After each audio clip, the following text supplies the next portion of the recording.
Drinkin Bro. Put down the water and grab a fucking drink.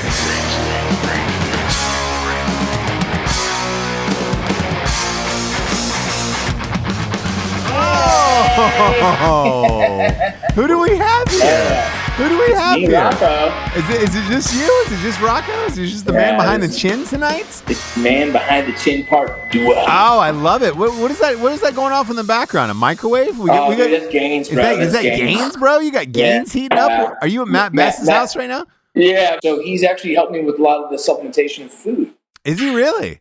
Look, hey. He is. He's got to, you want to bite like that, motherfucker? You got to eat like that, motherfucker. I hear you. You know how this works, Rocco. We got some sponsors. First up, we've got havenlock.com. Yeah. You want to feel safe at night? You want your family to feel safe?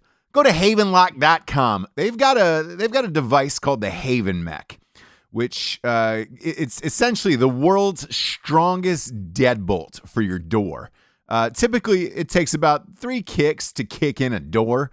This, with the Haven Mech, it takes more than 50. Yeah, that's right. It takes 50 fucking kicks to get through a door. By that point, you've been loaded up with Tartarus. You know what time it is.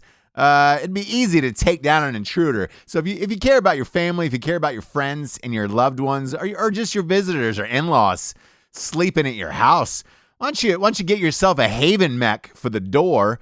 Go to havenlock.com, type in the promo code Drinkin Bros, and you get a special one-time offer of this lock for just $99. The fucking thing's amazing. I've got one. It's incredible. We're big fans. Look, they're veteran owned. They're out of Nashville, Tennessee, and they got started on a Kickstarter. Raised over $100,000. So everybody else is in on the jam, in on the action of Haven Lock. Grab yourself a Haven Mech. Next up, we got it's one of our faves, one of our fan faves. StrikeForceEnergy.com. The tastiest little energy drinks in all the land. They come in a little tiny tin pouch. They're good in waters. They're good in sodas. They're good in liquor. You name it. You can put your energy drink inside of it. Kick the can. You don't need a fucking can anymore. No. Fuck the can. Fuck that can. Cut a hole in that can and fuck that can because you don't need it anymore. Throw it in the dumpster. Throw it in the fucking dumpster. Go to StrikeForceEnergy.com. For all your energy drink needs. I gotta be honest with you. We take it pre-workout, after workout. We love it. Huge fans. Type in the promo code Drinkin Bros. You get 20% off of every order. They have subscriptions. We each have a subscription. It comes right to our house. We don't have to fucking think about it anymore. And they also ship anywhere in the entire world. So if you're stationed somewhere and you're like, how do I get Strike Force? I don't. Will they ship to Iraq? Yes, they will, dude. Yes, they fucking will. No way. Type in the promo code Drinkin Bros. You get 20% off of every order at StrikeForceEnergy.com. We love those guys. Look, we love all our sponsors because they've been with us for the long haul, and that's including TartarusOrdnance.com. That's TartarusOrdnance, a.k.a. I wish a motherfucker would. I love that, man. Oh, so do I. So for all your home defense ammunition needs, all your firearms needs, go to TartarusOrdnance.com. Type in the promo code Drinkin Bros. You get 10% off of every order, and that's including firearms. Like, firearms are expensive. They're expensive. They are. No joke. They are. No shit. I can't believe Tartarus Ordnance is offering 10% off of every order. Like, that's a big boy move right there. That's a move that could almost bankrupt your company. Like, especially with our audience. Like, Kenny's everybody's crazy, buying man. shit. Kenny's crazy. I know. Kenny Gunter. Big fan of Kenny. Big fan of Tartarus. It's where we get all our shit. That's where we all pew to. So go to TartarusOrdnance.com and type in the promo code Drinkin Bros. Again, 10% off of every single order. And the same with our next sponsor, warfightertobacco.com. Yes, those are my boys right there. Hell yeah, they are. God damn it, we love Warfighter. If we did this outside, I'd be smoking a cigar the whole time. Dude, for real. Absolutely for fucking real. Go to warfightertobacco.com for the finest cigars in all of the land. They're made with Cuban seeds, hand rolled from the Dominican Republic. They're the best cigars you will ever smoke. Rocky, you smoke them all the time. Yeah. Right now, my favorite is the 556, but we're slowly gonna pull out the Rocco brand soon, and we're gonna try and get that one going soon. But right now, 556, that is my favorite, dude. It's dude, smooth. I can't wait. I hope your head is on the fucking. That's the thing is, I wasn't sure if I wanted to put my own face on it because I feel why not? Why not? It'd be awesome. It's egotistical, but we might actually do it. I think the guys want that. So. If you could smoke yourself, dude, there's no greater feeling in this world. That's what I've heard. That's what Marilyn Manson said. If I could suck my own dick, then I'd do it too. Look, kids, go to warfightertobacco.com for the tastiest, finest cigars in America. And also, they're 100% combat veteran owned. So they do not play. They do not play. Type in the promo code Drinkin Bros. You get 10% off of every order. Last but not least, we've got the greatest piece of literature in American history. At night she cries while he rides his steed. The first ever romance novel for dudes. Rocco, can I get a horse noise? Can I get a horse noise? I'm not Matt. I can't do it like Matt does. You sound like a young secretariat. I love it. I love it. I really do. I appreciate your enthusiasm. And I tried. I love your energy. I love your secretariat energy. If you like the writing in Range 15, you will love this book. If you like Airplane, Blazing Saddles, scary movies, all of that shit, you're looking at A Night She Cries While He Rides His Steed. It's sex, guns, violence. It is available everywhere. Amazon.com, Barnes & Noble, every bookstore except for Walmart, and Audible.com, where I did the voice. You can pick it up now and enjoy the shit out of your weekends. Grab At Night She Cries While He Rides His Steed. Tonight's, it is just me and Rocco. This is a one-on-one show. We've done this in the past. Rocco and I have done this in the past. Done it in the past with Matt. I've done it in the past with Jared. Looking forward to doing it with other people. Sean Matson from Strikeforce Energy. We've done it with a lot of people, and it's a big deal. It goes over well. Everybody seems to love it. And tonight we have Rocco. And you were at a different stage in your life than last time we did this together. And, and I really, funny, dude. I know, man. And I really wanted to sit down and talk with you personally tonight, without the rest of the boys. Not that we don't love them, because we do love them. But you're in an interesting spot in life where a lot of people in their life are probably there right now. They don't want to admit it. They don't talk about it publicly. But you are, and since you're speaking all around the world and you're helping people all the time, I thought it'd be great to sit down and chat with you tonight. So I appreciate you doing this. No, for sure, man. I think it's important. I think that's a big part of why a lot of guys can associate with us is that we really don't have much to hide in our lives, and so everyone goes through hardship, and I'm going through mine right now. And if you can, could you explain it to the audience what you're going through? Because we know it personally because we're all best friends, but I think a lot of the people at home don't. Yeah. So recently, I went through a divorce. It's all finalized and everything now is done. And so you go through. You don't get married to get divorced. You know what I mean? And to find out that things weren't what you thought they were, and then you had to go to the further extent and finally finalize a divorce with someone that you believed was going to was going to be there for the rest of your life. That someone that fit really well with my family, and it turns out it just didn't work. And so I'm not here to. I don't point fingers. I don't blame nothing, and I don't drop my drama too much on there. But at the same time, it's like my life went from everything I thought was perfect to it obviously wasn't.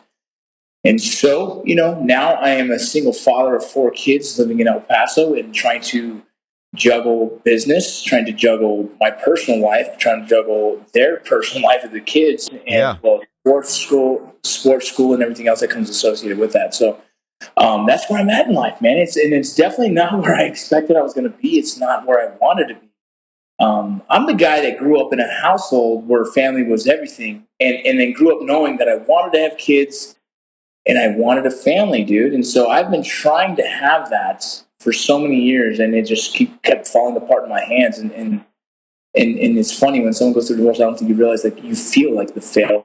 You know what I mean? It's so Yeah, and because it's your been parents heavy. your parents have been together for a long time, correct?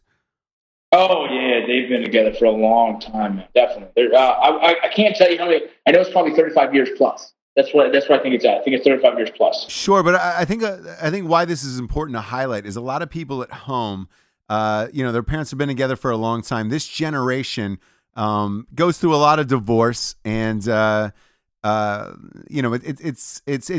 I don't want to say easy because it's not when you're in it, but it seems like it from the outside world. But once you actually are in it, like you are right now, is there some form of kind of shame almost of like you don't want to tell your parents, you don't want to tell the rest of your family about it? Oh, you know how hard that call was, man. So here's the thing, man. So I knew at one point, like I found out what I found out, and I decided, okay, well, this is not healthy for me. It's not healthy for the kids. It's just not. It's not conducive to the lifestyle that I want to live. And so, we decided, she decided to go back to home for her, and I was going to continue on my life. And then at one point, I questioned it, man, because just like you said, we're in a society now. It's very easy to get divorced. There's Yeah. And so I said, you know what, fuck this, man. I'm like, maybe I can accept what happens. I can forgive and I can move on, and we can just continue just trying to have this life that I've already grown accustomed to for 4 years now. And it took me 1 weekend to identify, like, you know what? I think I deserve better. I think the kids deserve better. I think we can do more than. I just felt like I was never going to be happy in the situation that I was, and this was kind of like, okay, well, it's time to walk. And so I was proud of myself for making that second effort, and it wasn't easy, trust me, because there's still so much anger inside of me. But I made the effort. I made the effort to try and do the right thing, and I kept trying to hold on to this thought process where it's like, you know what?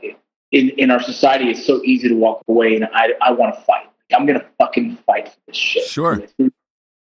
And then eventually I realized, it wasn't worth the fight. I think there's so much more out there. You know what I mean? And so I decided to go ahead and go through with the divorce, and the divorce is now final. And it's crazy, man. To make the call and tell my mom what was going on was embarrassing. It was like, okay, hey, mom, here's my second divorce. Were your parents supportive?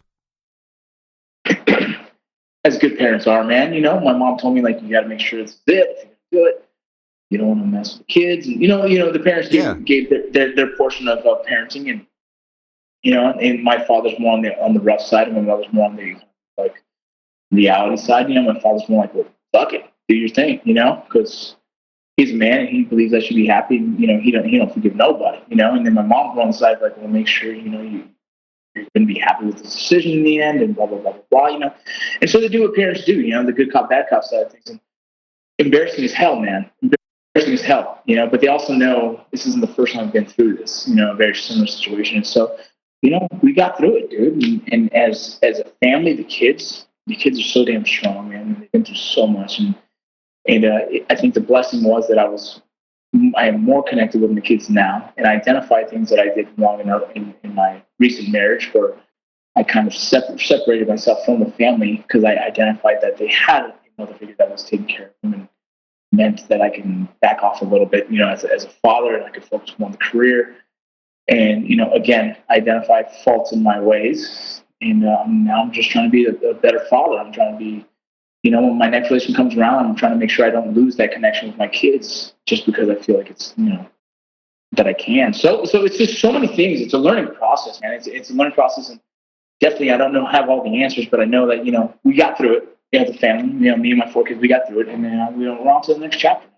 Yeah, well, let me ask you this. What was it like waking up the morning after the divorce was finalized and realizing, oh shit, it's me and 4 kids all alone? What do I do now? Was there a panicked feeling? Did you feel like a sense of calm?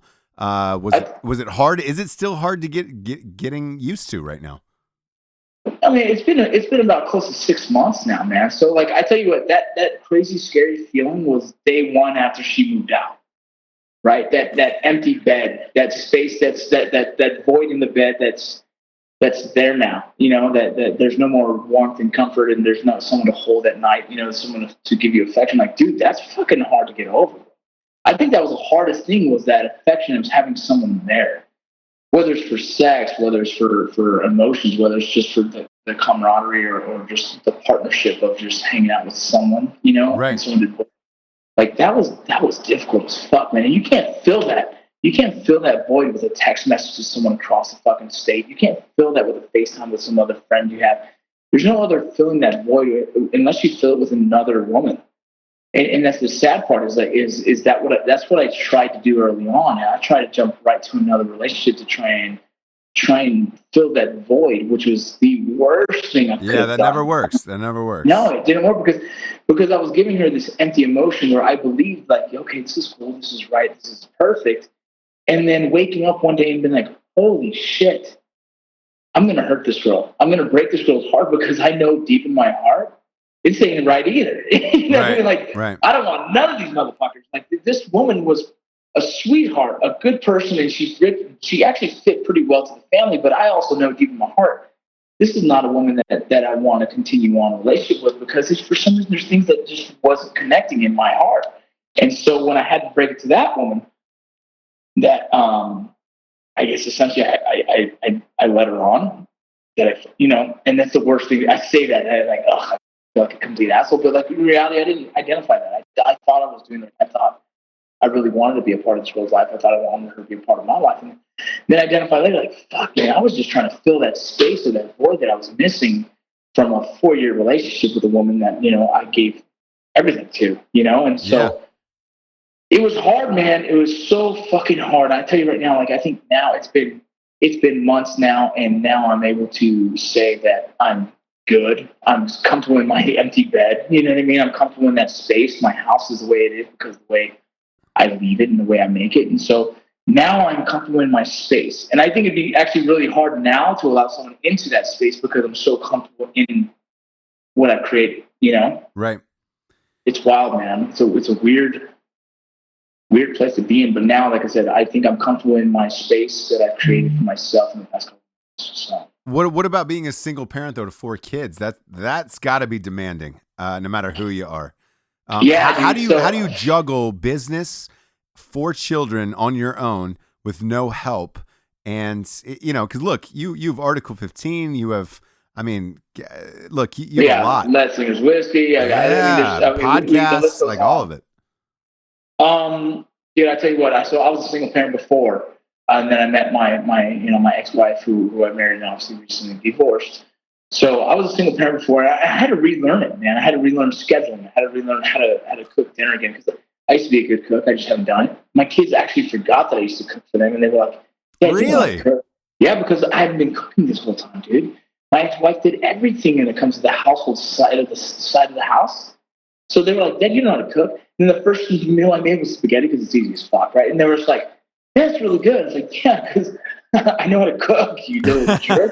They're like, "Come on, man," But but at least that's a small victory. You got to feel like that's a cool feeling of like, all right. Exactly. It's cool. So far there hasn't been anything I've cooked that they didn't like. You know what I mean? It's Good. I have a strong connection with, I know what the hell they like, but so I kind of I guess I kind of structure my meals throughout the week of what they like, but at the same time, I'm healthy and easy to make. But it was tough, dude. It was tough to get back into a routine. That's what I tell people, like, how are things? Like, when I get texts from family members, like, how are things going? Like, my answer is like, good. I have my life organized again. And that's what it is. It's getting back onto a routine that fits for these kids, whether it's, because now business kind of takes a slight back seat.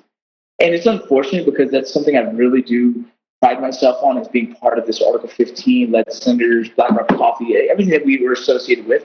I have a lot of pride in what we do and being a part of it. But at the same time, like, my friends know, like Jared and Matt understand the circumstances. It's not easy for me to pick up and move. It's not easy for me to schedule things like podcasting. That's why I've been missing from the podcast for the past few weeks, is because of the fact that there's things that took priority in my life that I had to get situated. The kids are starting school. The kids are starting sports. The divorce took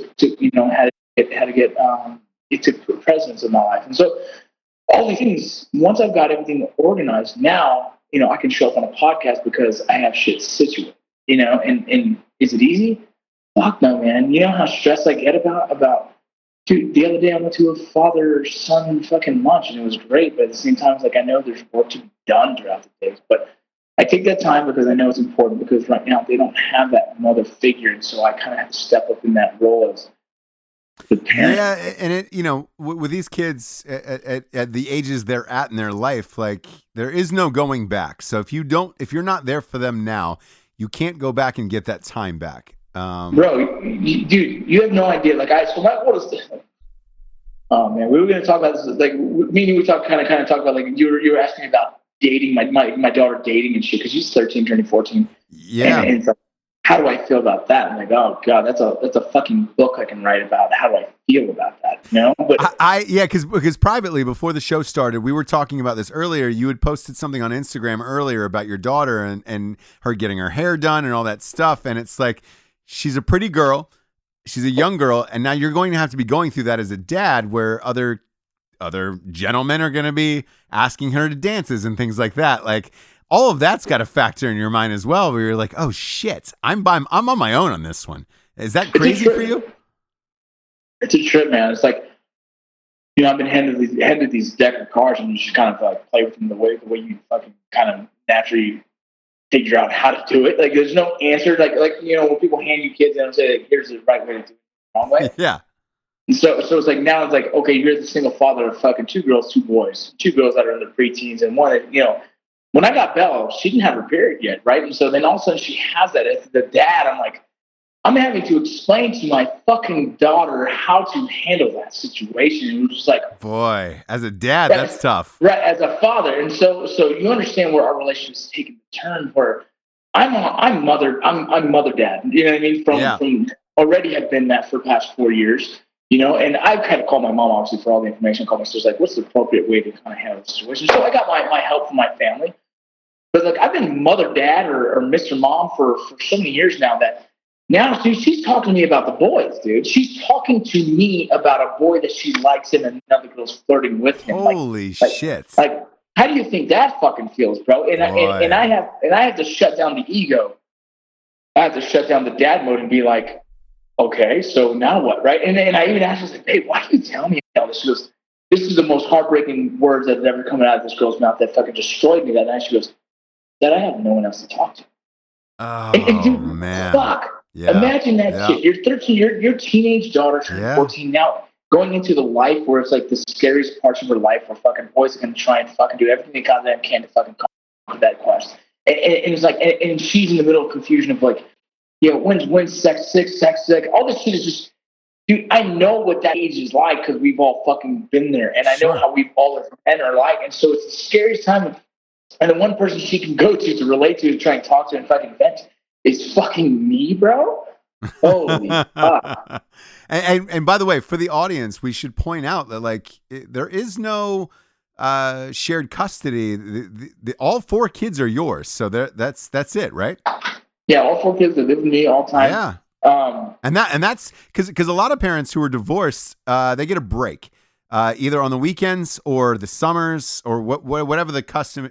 Yeah, this was the first summer they've actually went with their birth mother in about 3.5, almost 4 years, and for 30 days. And so that was scary enough for me as it is. That's why I didn't go on the USO tour that the boys did because I wanted to stay in country to make sure everything was fine. Yeah. And so no, there's no financial help. There's no.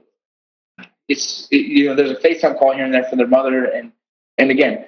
So if their mother associates with her on FaceTime, but she still comes to me about the voice, like you see the difference in like the situation that I have here. It's like I'm Mr. Mom. I'm mom and dad. I'm everything there is, and everything in between.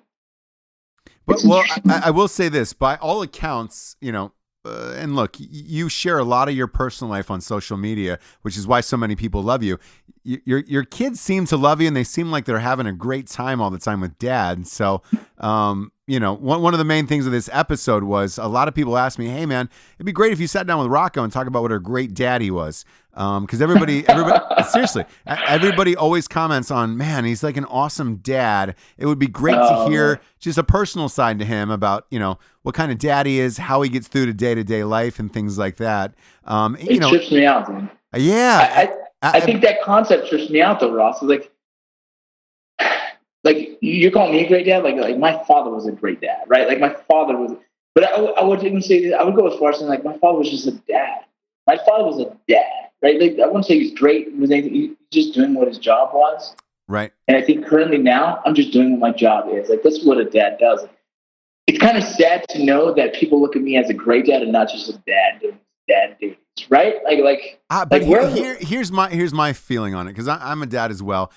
I don't think you know while you're going through it if you're good or bad. I think every day feels like it's a balancing act, and I don't think you know how great of a job you did until after your kids are grown and raised.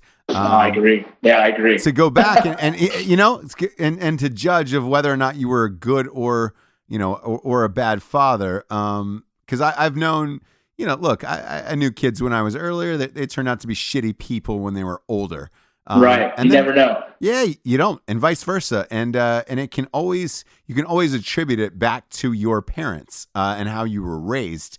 And I don't think you'll know now. But look, by all accounts, you seem like you're doing a great job on social media and everybody loves you. And so I think everything's okay now, and I think your kids will be fine. But you won't know until they're 30, where it's like, I have no idea. Until my two kids are in prison, my two boys are in prison. It's funny, man, because exactly what you said, like what you see on social media, like that's exactly like you don't think that video. I just edited a video of my son. I'm teaching him how to ride his bike, and dude, it would have a blessing of a fucking day to be there for that, and for him to actually fucking learn how to ride while I'm recording. It was like, oh, it's amazing. Yeah. Like this is perfect for social media. This is perfect for me. This is perfect for everything, right? I sent it to his grandma. I sent it to both grandmas. So it was a good time. But the funny thing is, like, you don't see the in betweens, like. No, him falling over 1,000 times. Yeah. And I'm grabbing him. I'm like, hey, I'm scared. Like, you know what I mean? Like there's times when I'm like, I'm on him. Like, bro, figure it out. It ain't that hard. Like just like what you see on film is like, that's good shit I didn't edit out, right? You know what I mean? I edited out a lot of me yelling at the kid, like, come on, bro, what are you doing? Let's be real. You know what I mean? Like I'm a dad. I'm a father like everyone else. Like, and you're a man. You're a guy's guy. Yeah. I'm a guy's guy. And I'm the same way, where it's like, all right, let's figure it the fuck out. And then usually the mom is the one who steps in and was like, no, they're a child. You got to do this and this and this. Right. That's why I have my 13-year-old. My 13-year-old turned 14. She's standing up there like trying to calm me down. I'm like, hey, knock it off. Yeah. Knock it the fuck off. All right. Yeah. Oh, geez, so let me ask you this: what's it like dating with 4 kids? Has that been weird? Yeah, man. So here's the thing I know. Do you use like apps like Tinder and things like that? No, dude. I did that before. And it's funny because I feel like everyone's just as crazy, so it's just like, it doesn't work. I decided this time, like, I didn't want to meet anyone outside of anyone that inside of the Article 15 circle. I would like to meet someone outside of that. But before that, I dated a girl and she had 3 kids. And it's like, holy shit. Like, I know this. I was married to a woman that didn't have kids. And I feel like part of the disconnection, part of the issues that we had was the fact that she didn't understand kids. She could definitely have kids if she wanted to. So it wasn't that the issue. It was just she didn't have kids. And so I felt like she didn't understand the affection and the love I have from kids. Like, the depth I would go for my fucking kid, people don't get unless they have kids, right? There's this. Oh, yeah, 100%. Because it's not theirs. Because if the child is not theirs, you don't care. And look, even I'm guilty of this, where it's like there'll be other kids around with my kid, and it's just like, all right, great. I don't care what you're doing, but I care about my kid. Right. And so I felt that disconnect, this whole marriage. And so I knew early on, like, man, it's uncomfortable. Either I'm going to have to give this woman a kid, or this isn't going to work. And so now I know, like, I will not date someone that doesn't have kids unless they have a medical condition where they couldn't have kids themselves, and they could take on mine as their own, and hopefully they can love them just as much as I do, blah blah blah blah blah. You know what I mean? So I dated a girl with 3 kids, and then it's funny because what's even harder is the fact that some people don't raise kids the same way I raise kids. No, and then you got to get used to that. None of that, but you're adding 3 to 4. You're more than the Brady Bunch at that point. You're too shy of a starting baseball team. Dude, there's no cars that fit 9, bro. No, 8-seaters, no. or you get a van. And I told myself at a young age, I'm never driving a fucking van. Yeah, I mean, like even one of those triple Suburbans with the three row seating isn't going to fit those fuckers. So no, dude. So the girl I'm talking to now, she has 2 kids. She's got her own job. She's got her own house. She's got her own life. And she's in a whole different city. And so we have no other option but to take things slow and see where it goes. But the cool thing is that the identification that she has with kids is very similar to mine. And the way she wants to raise kids is very similar to mine. I told her, I said, look, I'm very stern in my household. She goes, that's good. My father was a TI. Her father was a TI in the Air Force years ago. And I was like, well, I'm a drill sergeant in the Army. So, like, when you find someone that has the same kind of, like, ideas of how to raise kids, well, then it makes the whole thing like, okay, well, then there's a chance here. right. But it's the other side of the house when you see someone that's, like, very lenient with the kids and understand that I can't handle it. Like, dude, there's no way it's going to work because I'm going to be fucking miserable because my 4 kids do not embarrass me in public. I snap my fingers and they fucking stop whatever the fuck they're doing, right? Because it's just the upbringing that they've had. And when someone raises kids differently than me, I'm not saying it's wrong. I'm not saying it's right. I'm saying it's different. Well, then it doesn't fit in my space. You know what I mean? And so if you don't fit in my space, I'm never going to be happy. I know it's never going to work. It's never going to work because the way people raise their kids, they take it very seriously. So they don't. You don't want anybody else coming in and talking to your kids a different way, and vice versa. Right. And we're so set in our ways in my household. We're so set in my ways. You know what I mean? So it's like no one's coming in here trying to change my ways. Yeah, look, that's where it gets really tricky. But let me ask you this: did you ever see a counselor or anyone who said, "Hey, you've had 2 marriages. Let's back off and let's wait a while in your next relationship"? Yeah, man, that's funny. Did you really? So, yeah, I did. So the same counselor I saw for PTSD, and I was having some issues I had there. I called her, man, and I was feeling like, fuck, dude. I actually was starting to feel like, man, what is wrong with me, dude? Because I feel like I'm doing good things, right? Like, and we'll talk about this later on when we talk about looking in the mirror. But it's like I feel like everything is going. I was doing everything right, and I still got shit on. And so it was really fucked with my head, man. And then you start going through that lonely phase, and you start going through pretty much the early phases of sleeping alone and all the other stuff. And so I said, hey, Tanya, man, we need to talk. And this is my counselor. Her name is Tanya Glenn, and what an amazing woman. And you can find her online. She's just done some epic shit with PTSD and stuff like that. So she's the first one that came to me early on and really kind of changed my mind on the counseling side of things with PTSD. And so I said, hey, you have a second time? And dude, I haven't talked to her. I honestly haven't reached out to her in probably 4 years. I said, Tanya, it's Vince. I was like, I kind of need a minute to talk to you sometime. She goes, give me a call. So I called her and I broke down the whole situation, right? And she's like, oh, man, I'm so sorry to hear that, blah, blah, blah, blah. And so we're going back and forth, and she's doing her little, she's kind of reading it, and she's telling me her version of what she sees and thinks and blah, blah, blah, blah, blah. And then she goes, listen, do me a favor. You need to take 6 months to a year off. Like, 6 months to a year? 6 months to a year without any serious dating. Like, do not move anyone in, do not get 100% involved with anyone for 6 months to a year. And so this was, man. I actually like that. I believe in that theory, by the way. This was in May, early June. I'd say May would probably be more late May. And so when she told me that, and so I kind of held on to that. I was like, man, that's good. And she explained why. She explains all the things like, your body has to get over it. You don't want to carry on the drama that you had in your last relationship. You don't want to carry to the next one. Like all the insecurities, all the doubts, all the disbeliefs, all that shit you don't want to carry on to the next relationship. And there's no way you would just want to jump right into another one, dude, because it's just, like I said, you carry all the baggage you had from your last relationship to that one, thinking that the same one is going to do the same fucking hurt, right? You don't want that. Right. And so, okay, I've listened to her, and I haven't taken, I'm doing everything I can to follow that motto because I do trust her and I believe in her. But you know what the funny thing was? Is I asked her about my ex-wife. I said, listen, here's the situation, blah, blah, blah. Do you think... Because I was fighting, I told you I was fighting for it. I thought like, everyone gives up on shit so fast. I'm going to go and fight for it. I said, do you think I should continue to keep fighting? Right? Because this is the second time I already walked away, and I thought like, it's hard, man, when you work with someone for so long, man, you know them so well. It's very hard to walk away and just kind of Absolutely. And she was like, listen, you're never going to trust that woman ever again. And she goes, you can get counseling for years, and you never know if it was going to be enough to fix her. Do you want to live like that? I was like, no. And she was like, okay then. She goes, do you think that's healthy for the kids? And I was like, no. She goes, okay then. So then you know your answer. I'm like, fuck. Fucking Tanya. God damn it. You're right. Wow. Wow. And that was honestly the closure I needed to know from, like, my mom said the same thing. My dad said the same thing. My sisters, everyone said the same fucking thing. It didn't matter to me, dude. When I heard it from a fucking doctor, you know what I mean? When I heard it from the official source, that's when it was for me. It was like, okay, she's right. Everyone else was right. But this is like the valid educational fucking answer. So so were there rules like along with it? What did she say? Look, no sex with anybody, no hooking up with anybody. No, you don't even know this chick. She's so dope, dude. She's like, look, have fun.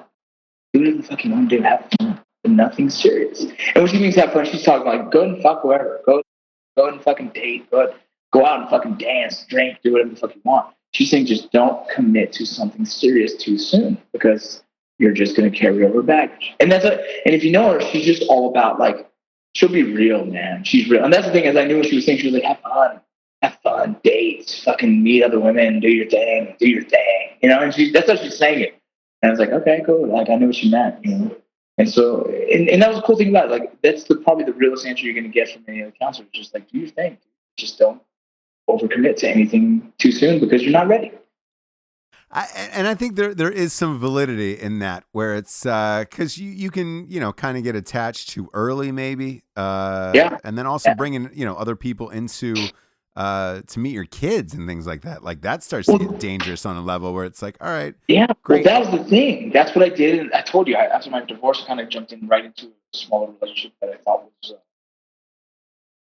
I thought I was ready for it, and it turned out I wasn't.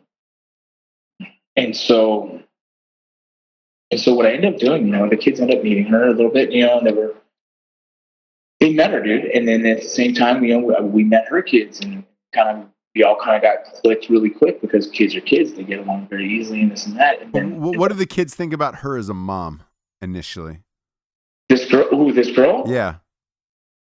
Dude, here's the fucking sad part, dude. My youngest one, who is 7, he's looking for mom. Like he wants that's heartbreaking. someone to identify as mom. And so there was one of the days where he was like, can you turn the TV on for me? And she goes and does it. And then Hunter tells her, like, my older son, he goes, hey, don't have to do that for you. He goes, why not? She's going to be my future mom. And I was like, fuck. Oh, right? Like, boy. He doesn't understand. He just knows that dad has another woman in the household right now who's hanging around, spending significant amount of time in the house. He identifies that, well, that's his next mother. And so I felt like, Was that a gut punch? Was that a gut punch? Yeah, man. That was one of those things like, I don't want to do that to him. Because he identified his stepmom, the one I just recently got divorced, as mom for so long. Like, that woman's been raising him for years. And so he knew her as mom. And so when we first split up, that was probably the hardest thing I heard was, he's like, Mom, hey, Dad, where's Mom? And I was like, holy shit, I'm about to start crying right now, lock myself in the room in the fucking shower, and just bawl my eyes out because how heartbreaking that this guy, he identifies her as mom and she's no longer around. Like, dude, you don't think I think this kid already needs counseling because of that? Like that was really like so heartbreaking as known. And then a month and a half later, I have another girl in the household who's just really cool and she's taking care of us. And like when I was out of town, she'd be watching the kids and the kids were getting really close with her. And so I really, fuck. And so then when the counselor tells me she takes it, I know why. It's like, yeah, man, I just kind of fucked my own kids over for a second, didn't I? And dude, sad truth, man. That's like I'm saying this right now, and I feel like a complete asshole saying it out loud. I don't think I've ever said it out loud, but it's like, that was probably the worst decision I've ever could have made. And not because the woman was not a bad decision. The woman was a good person. It was just jumping right into something just to help me get over the last relationship was the worst thing I could have done for myself and for the kids. And for the kids, because it's confusing for the kids. Yeah, man. Yeah. So where are you at right now in life, and as far as dating and that stuff goes? So I have a girl that I talk to, and I can't say it's serious. I mean, she lives in San Antonio. I live here. You know what I mean?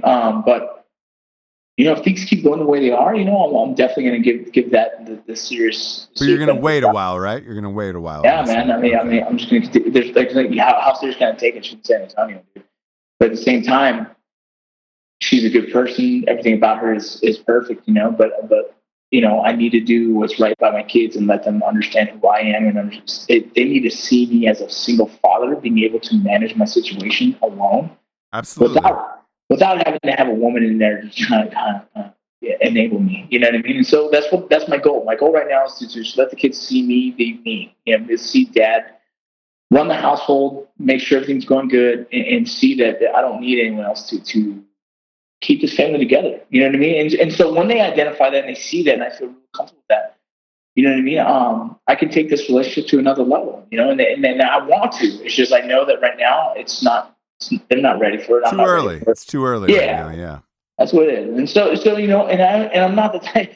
There's many people think like, oh my god, I bet you get all kinds of pussies. Like, dude, I'm not the dude that jumps around like that. It's just never been in my character. It's just not the type of person I am, and I don't intend to ever turn into that. It's just I focus on what I feel is right. And my family, my kids are right. Business is right. My writing is getting better because when you go through hardship, you tend to have more emotions, and writing seems to be really deep and good right now. And and the person that entertains my mind is the girl that I'm talking to in San Antonio, and so I'm going to keep it that way. Yeah, and I wanted to touch on this too. Like, you've been doing a ton of transitional speeches. Yeah. I'm sure that's got to help, right? Because it's dude, every time I do it, it's therapeutic, dude. Yeah, because it's not all about you anymore, where it's about other people. So how has that been going? And I know you were at Texas A&M. Yeah. And I know you're super passionate about it, and you're great at it. People love you. They love your speeches. They hit us up all the time on Drinkin Bros podcast page on Facebook. How exciting is that in your life right now? I think that's one of the coolest things to come out of the whole Article 15 era is the fact that, I kind of found my own individual space and able to do something that I personally had wanted my whole life. You know what I mean? I've always believed in being able to, I guess, give my story. You know what I mean? Like, I've had a pretty cool lifestyle. You know what I mean? It's been pretty interesting, but to be able to focus my energy on a specific group of individuals, and hopefully they can either learn from my mistakes or identify with my mistakes and be able to continue to see positivity at the end of, light at the end of that tunnel. But then fuck, man. Like, look, man, we're given this pedestal, we're given this stage to use, you know what I mean? And I think we all use it in the way that we want to. Personally, this is where I want to be. You know what I mean? I am kind of the older dude in the group. I am the kind of the saltier guy. I am the guy that's been through a lot of, downs and ups and downs and ups and downs. And so if I can give my friends, my counterparts, my buddies, a life lesson from my own book, and hopefully they go and not make the same mistake I did, well then fuck, man, please take from my fucking word and don't make the same mistake I had.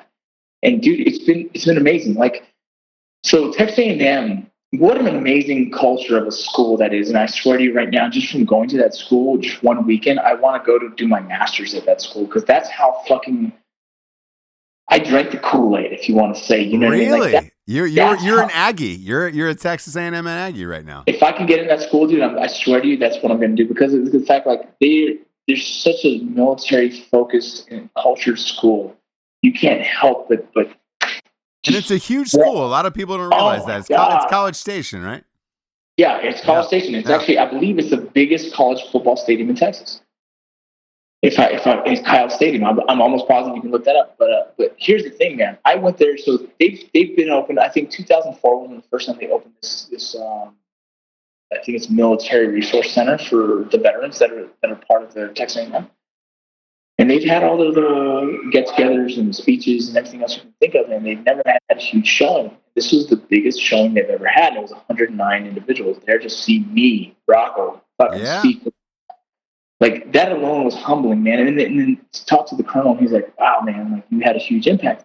Man, like I said, I never would imagine in a million years that my word, right, my life story would have an impact on individuals like it has.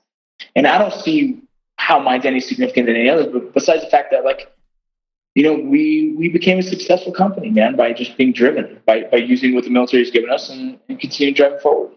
It's been crazy. No, it's amazing, and the reaction online, like, I don't want to say that I think you found your true calling, but I kind of think you have. Like, people love you, and you're an important voice in the community. And the fact that you're great at it, just you're a natural great speaker and a leader. Look, it says a lot about who you are, and I have a feeling in your future there'll be a lot more if you choose that to be your path. But that's just me. Yeah, man, dude. I'm always willing to. Anytime anyone asks me if I'm available, I'll go speak. That's something that I definitely is a passion on. Yeah, and I know we end a lot of our shows with songs or skits, but at the end of this show tonight, we're actually going to end with one of your speeches. And where was that from, by the way? Oh man. So you know what that came from? So it's called Look in the Mirror. And that came from some lady calls me, says, "Hey, I want to talk to you about, I want to start a nonprofit." And I was like, "Oh, here we go. Yeah, here we go. Another veteran nonprofit. That's odd." And so I kind of gave her the spiel. And at the end I said, "You know what? I'm sorry. That wasn't meant for you. I was just kind of venting. If you need help, if you need any more questions and answers, I'll give it to you, whatever, just give me a call no time." She goes, "No, that was great. I really appreciate your insight." And then I never saw it that way. And so I turned around and just turned on my phone and went to the voice memo thing and just started recording. And I went on this 9-minute, I believe it is, emotional rant about the veteran space, man, and some of the things that the way we view things, and one thing I want to say before that I didn't add to that I want to add now is that you're going to hear me talk about 22. You're going to hear me talk about veteran transition. You're going to hear me talk about veteran nonprofits. You're going to hear me talk about all these things in this 9-minute rant. And it's like I was very passionate about, because I'm so involved in this space, and I see the faults, and I see the goods and the bads, and I see some of the things that we do as veterans. Man, we're so passionate about our mission here to help other veterans, and that I think we've almost hurt ourselves by being oversaturating our own space. And so I would take this. This is one thing I want to say before you listen to that 9-minute rant. I would say this. There's something I wish I could add to it, and I did, and I'm not going to add to it now.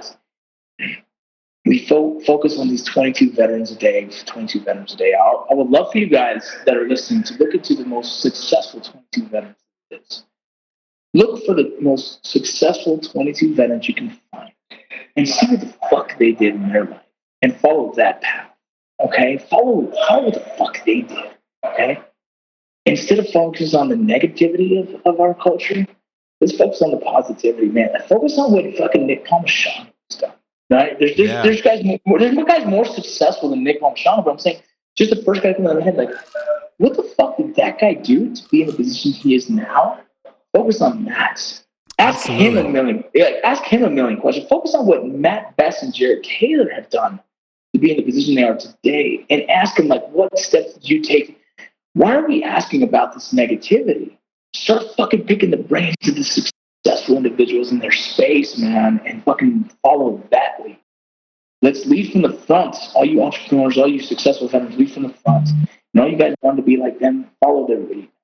Absolutely. And right after the podcast, after our Drinkin Bro of the Week, which is coming up now, stay tuned for Rocco's, I wouldn't call it a rant. I would call it a motivational speech. I got a chance to listen to it, and yeah, man, I mean, everything you do is unbelievably inspiring to the community. And look, just your experiences as a dad are unbelievably it's just cool to see somebody who's as down to earth and who can talk about it for an hour like we just did tonight. And I to me personally, forget the divorces and all that shit. Like, you're a great person, you're a great father, and you're a great mentor, and you have an important voice, and I hope you know that. Thank you, brother. I appreciate it, man. It's been a blast. Absolutely. And for the Drinkin Bros of the Week and Broettes, actually, Rocco and I wanted to dedicate this episode to our moms and dads. Yes. I'm first up, and to Jerry and Diane Lowry. I love you guys. You made me the person I am today. You always taught me to believe in myself and follow my dreams, and it's gone above and beyond anything I would have expected. And I love you guys if you guys are listening. Rocco? Yeah, man. I want to obviously dedicate this to Carlos Nales Vargas, my father, who's an undying spirit of just working his ass off for his family and never saying no when we need him. And my mother, who's always been that soft spirit. She it's like the yin and the yang in those two. And they've always been there. They showed me what a perfect example of a family means. And they're the ones who've made me want to be the family man I am today. So I appreciate everything you guys have done. And the fact that you've told me if I've ever wanted to be anything in life, I've to it. And it's funny because that's what I'm doing today. And so I appreciate everything you guys have done for us. And one last thing, there's a gentleman on Instagram who said, give me a shout out. And everybody told me, like, why the fuck would Rocco give me a shout out? Why? Because we're normal dudes, man. And why the fuck not? So Miguel Diaz, dude, thank you for supporting us in our drive and our passion and in the directions that we go. Continue to have faith in us, man, because we're just normal dudes like anyone else, man, and everyone else can achieve what we've done. Thank you, guys. Yeah, cheers, everybody. Cheers, everybody. Cheers. Thank you for doing this, Rocco. I appreciate it. Brother. I appreciate you taking the time out of your busy schedule to chat with me one-on-one. And stay tuned, kids. Say a motivational speech from Rocco at the end of this. So for Vincent Vargas, I am Ross Patterson. And this is a little sampling of what Vincent Vargas has been doing at Texas A&M and a lot all over the country. So here we go.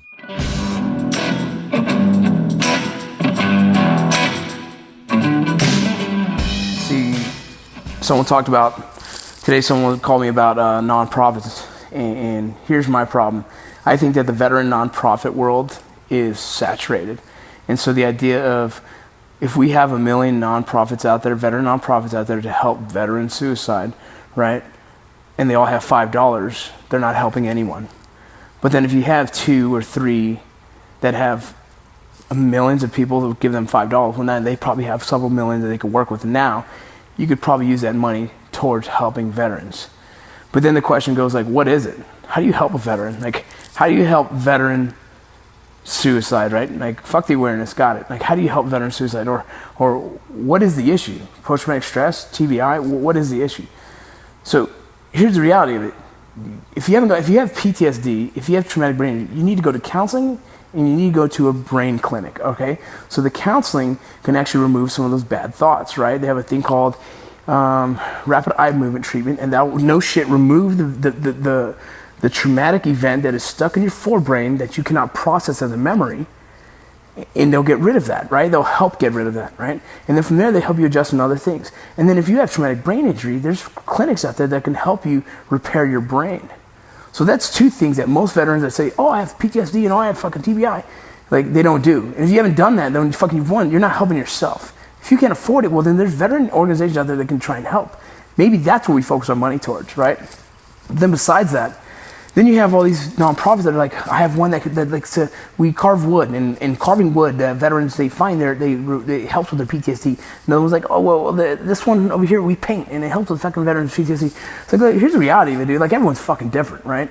Everyone is fucking different, right? And so we're going to find a way that, like me, I like fitness, right? I don't do it as much as I should, but fitness does help me in my traumatic situations, right? Or deal with, I guess, get lost in myself so that I'm fucking happy, right? It gives me what I need to kind of escape from reality for a while and just be me, right? And that's what everyone has. So one company that does fucking wood, one company that does painting, one company that does fitness, like, none of those companies are fucking helping the masses of veterans. There's just an outlet. So the reality is, if one of you small companies can reach out to one of the bigger companies, like, hey, if you pay me $1,000, I can get a veteran in here and I can teach you, get him a class. Maybe instead of a painting one, instead of you just partner up with one that you like that makes more money and that's able to help you. Because the bigger organizations need to find a way to use their money, right? They need to find a way to write a grant. So if you can partner up with a fucking bigger one who writes a grant to you so you can teach veterans, boom. Now we're not oversaturating the space of veteran nonprofits as well as GoFundMes. Because you realize we're asking for the people with the least amount of money for the most amount of money. We're asking veterans who make from 30 to 40 to 50,000 a year to go fund me to help veteran suicide. And you know what? We're all fucking bleeding hearts for this subject, right? We all want to help a fucking veteran somehow. We all want to stop veteran suicide. So we do everything we can. We donate everything we can to these nonprofits. And like I said, 1 million nonprofits is $5 ain't helping shit. We need to find a way to bring them together, work together, and use the money and the masses to bring veterans to find what their little next objective is or mission. All right, it drives me nuts. Like we're a community that has oversaturated ourselves because we all want to help.